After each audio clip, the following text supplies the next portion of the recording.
You know what I'm here for right now is like for a long time, and I'm sure I'll go through phases, and I'm sure people will go through phases.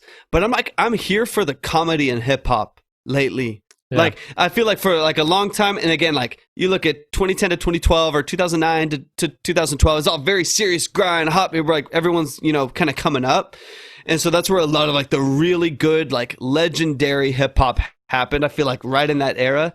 I mean, that was, Kanye's come up, Drake's come up, Eminem's come up all around the time was their best stuff. But like now with like DaBaby and Migos and like some of this stuff, bro, they're straight comedians. Like they know what they're doing. Like some of these people are they're freaking funny. Dude, Kodak Black. Kodak Black is fucking hilarious, bro. DaBaby, like I've seen some interviews with him. I'm like, dude, you are a brilliant, like you are a stand-up comic who happens to do music. And your music bops too. You got great producers, but like I'm here for it because, bro, sometimes I listen to these lyrics and I'm like, bro, that's fun. That's a punchline. Like that. That's funny music. Do y'all remember that? Have y'all seen the double XL freshman freestyle session where Absolutely. It was 21 Savage, Lil Uzi Vert, Kodak Black, and somebody else? I can't remember who it was, like Denzel Curry or something like that. Yeah. And so they all do their flows, whatever, and then the last one who's up is Kodak Black, and he's all, whoa, put on this old sorry-ass beat, and he just looks like right at the DJ. And they show DJ Drama, he's just like, he's still... And everybody in the back is just like cracking up, man. It's so hilarious. Up into his own beat. He's like, I think it was all right, but like, I guess I should switch it. Like, what's funny is that what's funny is that it almost you have to stand out in some sort of way. You have to be different, to become. Well, you don't have to. I mean, if you make some fire ass music, then that's all you really need. But a lot of these guys, they make like some decent songs, but what really draws you to them is their personalities, the way they look, 100%. the way they dress. I mean, Kodak did like his Breakfast Club interviews with like a full-on ski mask on, like he was about to rob the place. Like, and then they brought him. I remember they brought him back for a second interview, and they all wore ski masks. All the hosts. It was hilarious. I mean, let's bring up someone like Tekashi 6ix9ine, bro. He's nothing without his rhetoric and without his look. Nothing. The guy's not that great of an artist. He's not that great of a freaking rapper or anything like that. Right? He is a character. And I think you could probably say that about a lot of people who are popping right now, especially a lot of the guys that came up from SoundCloud, stuff like that.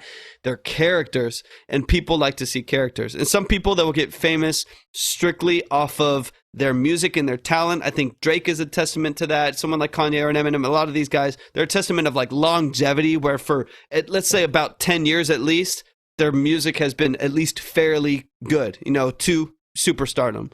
But someone like, Tekashi or some of these other guys, like even someone I would say like probably like Cardi B, where like they're such characters that people just love to see them, love to hear the interviews. Like there's so much hype beyond the music that's like, you're gonna listen. I mean, I think we've talked about before, like Tekashi, his songs will pop off and then fall off like crazy. You listen to it once, you never listen to it again, and he's mad that he's sitting at the number one all the time. But the reality is you listen to the music once and you watch all the interviews that surround it, and that's where a lot of the hype is. And so you see a lot of these characters, man, but music doesn't hold a candle to some of the real talented stuff.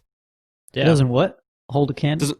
To like the real talented stuff, like the people that are like excellent, like Eminem, who's an excellent lyricist. Like maybe he hasn't stayed with the time as much as some other artists have, but like you can't hold Tekashi to Eminem, or a lot of these people to like Drake as an artist and his versatility and like stuff like that. Like it doesn't hold a candle. They're not as talented, but they have a character that is good on camera. It's good in an interview, and I mean, not even to bring this up, but you'll see that in politics. I mean, you see it in a lot of different areas. You got people that are their characters. They're characters. You want to see what surrounds what's actually happening, not necessarily what's happening. True that. I didn't understand what holding a candle to somebody meant. Just straight to the ass, like a candle to the ass. At the end of the day, though, that country slang, man. What is that? I don't really hold a candle to the real folks. Bro, what? I don't even know if the people can hear that because it's like gated out by us laughing. I know. If you ever hear sound effects, stop making noise so people can hear it. Nah, but it's true though. I feel like what they are is entertainers. Like 6ix9ine. Yes. has to consider himself an entertainer before a rapper because the man is trash at rapping. But he's a great entertainer. And I honestly, at this point, I feel like it's the same story with Kanye West. He was a great musician, sometimes still is, in my opinion. His albums got worse and worse. Yeah. But he has remained relevant by being a great entertainer in other aspects, you know? And so when you know how to entertain beyond your main craft, I think that's pretty special. Yeah.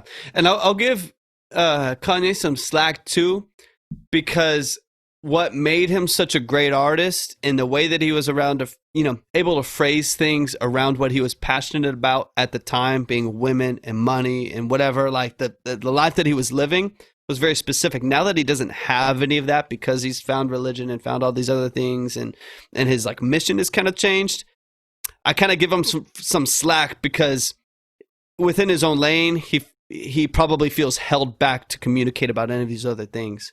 And so what really drove his music in, you know, My Beautiful Dark Twisted Fantasy doesn't drive his music now in Jesus is Lord. It's obviously a very different context. And so he's not able to use a lot of the same, you know, punchlines and the same rhetoric and stuff. And so I feel like I don't even know if he wants to be the same kind of entertainer. Yeah, true. In some sense.